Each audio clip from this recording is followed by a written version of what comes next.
Həddindən çox hərəkətli bir həyatın var. Gündəlik planlaman elə bir şəkildədir ki, heç bir saatın, heç bir dəqiqən boş deyil.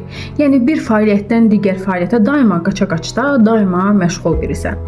Bu nədən qaynaqlanır? Gəl buralara baxaq. Bu sənin uzun müddət qaçış modunda, qaç modunda yaşamağından irəli gəlir.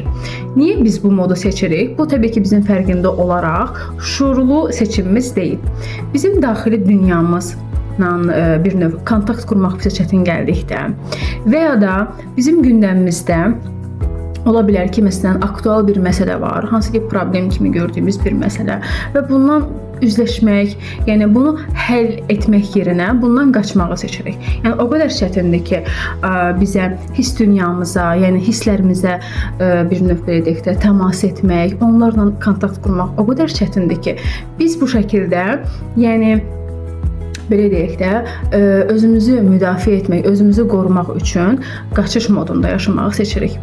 Bunu qeyd etməliyəm ki, hər nə qədər daxili dünyanda baş verənlər, hisslərin sənə çətin gəlsə də və ya təhlükəli görünsə də, bildiyin və ya zənn etdiyin kimi təhlükəli və qorxunc deyil.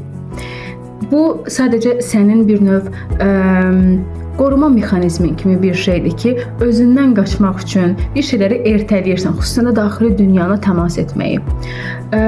Və bunları qeyd etməliyəm ki, o içində baş verənlər, o hiss dünyanın, yəni hisslərin sadəcə görülmək və həyatının bir parçası olduğunu sənə xatırlatmaq üçün oradadır və çox dəyərlidir.